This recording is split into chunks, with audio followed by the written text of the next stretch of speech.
میں کہے ہیں۔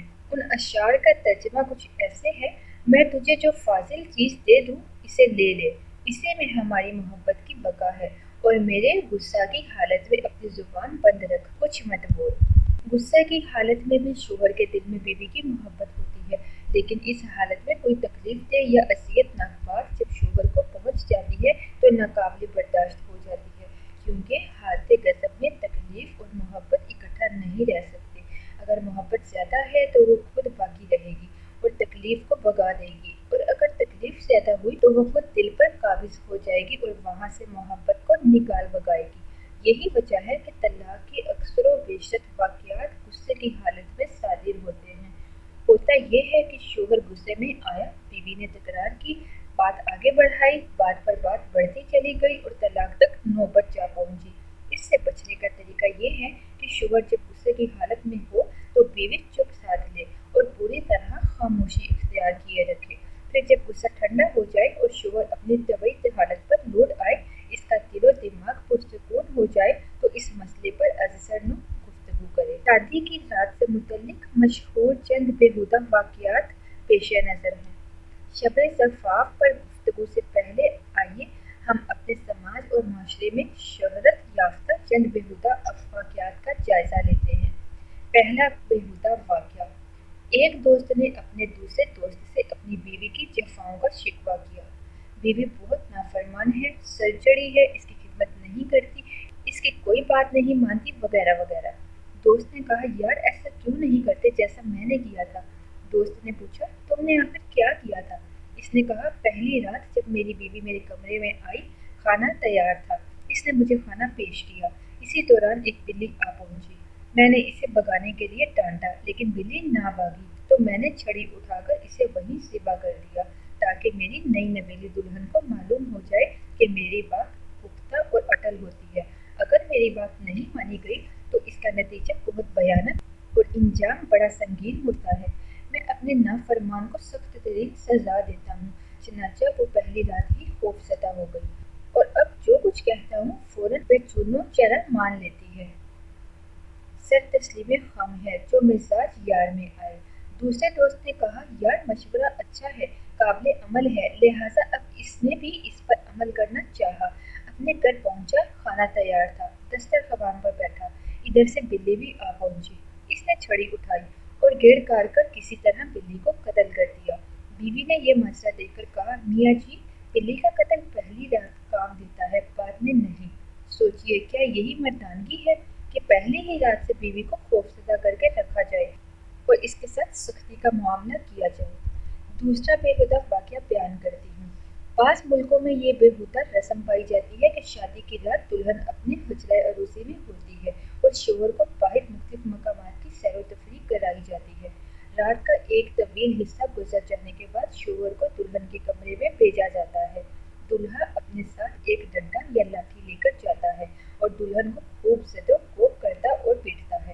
جب وہ بیچاری چیخ چلا کر بلک کر اور تڑپ کر نیم جان ہو جاتی ہے، اس کی چیخو پکار سن کر اس کا مددگار، حمایتی اور فریاد رس کوئی نہیں پہنچتا اور وہ اپنے ہوش و حواس کھو بیٹھتی ہے، پھر لاٹھی والے مرد جناب دولہا صاحب اس پر حملہ آور ہوتے ہیں اور اپنی حسب منشا اسے نوچتے، بمبوڑتے اور اس کی براکت زائل کرتے اور اس سے لطف اندوز ہوتے ہیں۔ جب صبح کا سورج نکلتا ہے تو حضرت دولہا بھی اپنے حجرہ عروسی اور خوابگاہ سے خون سے رنگین ایک رومال جو پہلے سفید تھا لے کر برآمد ہوتے ہیں اور لوگوں کو اپنی مردانگی کی دلیل کے طور پر اسے پیش کرتے ہیں۔ واہ کیا دولہا ہے! اس نے اپنی قوت مردانگی کے جوہر دکھاتے ہوئے اس کی بکارت زائل کی اور پردہ بکارت کے پھٹنے سے جو خون نکلا اسے سفید رومال میں محفوظ کر لیا۔ پھر دولہا دلہن کی تعریف میں گیت گاتے جاتے ہیں، دلہن کے باکرا ہونے کی اور دولہے میاں کی مردانگی کی تعریفیں کی جاتی ہیں۔ تیسرا بیہودہ واقعہ آپ کے ساتھ پیش کرتی ہوں۔ ایک شخص شادی کی رات جب اپنی بیوی کے پاس پہنچا تو اس نے ایک ایک کر کے اس کے تمام کپڑے اتار دیے۔ تب وہ بھاگنے لگی، کبھی گھر کے ایک گوشے میں پناہ لیتی اور کبھی دوسرے گوشے میں چھپنے کی کوشش کرتی، مگر مرد اس کا پیچھا کرتا رہا حتیٰ کہ اسے اپنی مضبوط باہوں میں دبوچ لیا اور اسے اپنے قابو میں کر کے خوب روندا بالآخر بکارت زائل کر دیا۔ یہ قصہ سن کر چڑیا گھر کی یاد آ جاتی ہوتی ہے جہاں سانپوں کی خوراک کے لیے چوہے ڈالے جاتے ہیں۔ چوہا سانپ کی گرفت سے بچنے کے لیے ادھر ادھر بھاگتا ہے، اس کونے اور اس کونے میں چھپتا پھرتا ہے، لیکن سانپ اس کا پیچھا کر کے بالآخر اسے اپنی گرفت میں لے لیتا ہے اور اسے اپنے دم میں لپیٹ کر نیم جان کر دیتا ہے، پھر اسے اپنا لقمہ تر بنا لیتا ہے۔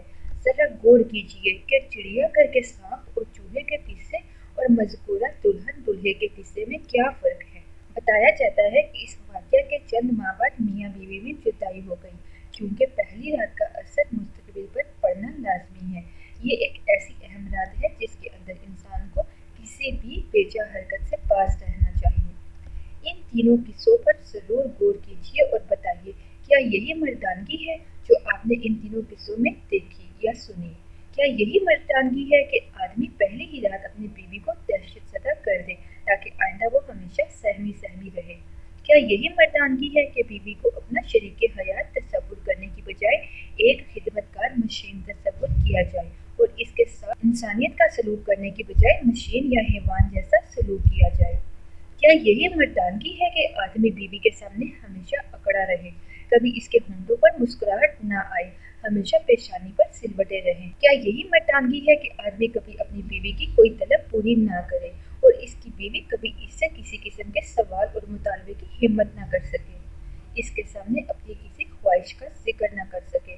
نہیں، ہرگز نہیں، بلکہ حقیقی مردانگی یہ ہے کہ شوہر کا دست شفقت دائمی طور پر بیوی کے سر پر رہے، وہ اپنا آغوش محبت اس کے حسین اور نرم و گداز جسم کے لیے سدا پھیلائے رکھے، وہ اپنا آہنی بازو اس کی حفاظت اور پاسبانی کے لیے ہمیشہ تیار رکھے، اس کے رخ زیبا اور گلاب کی پکھڑی جیسے ہونٹوں کے لیے اپنے پیار کے پھول سے نچھاور کرے، وہ اگر بیمار پڑ جائے تو اس کو اپنے ہاتھوں سے دوا پلائے، قسم قسم کے مشروبات پلائے اور خود اپنے ہاتھوں سے اٹھا کر اسے لقمے کھلائے۔ سچ پوچھو تو یہ ہے مردانگی۔